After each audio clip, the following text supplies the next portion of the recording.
அண்மை செய்தியை பார்த்து வருகிறோம். டிஎன்பிஎஸ்சி குரூப் 4 தேர்வுகள் ஜூன் 9ஆம் தேதி நடைபெற உள்ள நிலையில் அதற்கான ஹால் டிக்கெட் இணையதளத்தில் வெளியிடப்பட்டிருக்கிறது. இதுகுறித்த அண்மை செய்தியை பார்த்து வருகிறோம். டிஎன்பிஎஸ்சி குரூப் 4 தேர்வுகள் ஜூன் 9ஆம் தேதி நடைபெற இருக்கிறது. இந்த நிலையில் அதற்கான ஹால் டிக்கெட்டுகள் இணையத்தில் வெளியிடப்பட்டிருக்கிறது. இதுகுறித்த அண்மை செய்தியை பார்த்து வருகிறோம்.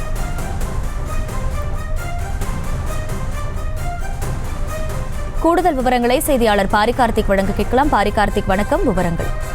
வணக்கம். குரூப் 4 தேர்வுக்கான ஹால் டிக்கெட் இன்று தினம் வெளியிடப்பட்டிருக்கிறது. டிஎன்பிஎஸ்சி குரூப் 4 தேர்வு ஜூன் 9ஆம் தேதி நடைபெறவுள்ள நிலையில் அதற்கான ஹால் டிக்கெட் தேர்வாணையத்தின் இணையதளத்தில் தற்போது வெளியிடப்பட்டிருக்கிறது. தமிழ்நாடு அரசு பணியாளர்கள் தேர்வாணையம் சார்பில் அமைச்சு பணிகள், வாரியங்கள், வனப்பணி மற்றும் பொதுத்துறை நிறுவனங்களில் காலியாக உள்ள 4ஆம் நிலை பணியிடங்களை நிரப்புவதற்கான குரூப் 4 தேர்வினை அறிவிப்பு வெளியிடப்பட்டு மொத்தம் 6244 பணியிடங்கள் நிரப்பப்பட உள்ளன.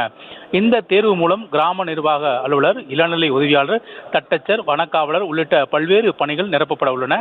இந்த குரூப் 4 தேர்வு 2 பகுதிகளாக நடைபெறும். முதல் பகுதி கட்டாய தமிழ்மொழி தகுதி தேர்வு. மேலும் இது 100 மதிப்பெண்களுக்கு நடைபெறும். இரண்டாவது பகுதியில் பொது அறிவியல் 75 கேள்விகளுக்கு, திறனறி பகுதியில் 25 கேள்விகளும் நடைபெறும். இந்நிலையில் குரூப் 4 தேர்வு வருகின்ற ஜூன் 9ஆம் தேதி அன்று நடைபெறும் நிலையில் குரூப் 4 தேர்வுக்கான ஹால் டிக்கெட் தற்போது தேர்வாணையத்தின் இணையதளத்தில் வெளியிடப்பட்டிருக்கிறது. முழு விவரங்களுக்கு நன்றி பாரிகார்த்திக். செய்திகளை உடனுக்குடனும் துல்லியமாகவும் தெரிந்து கொள்ள சப்ஸ்கிரைப் பண்ணுங்க.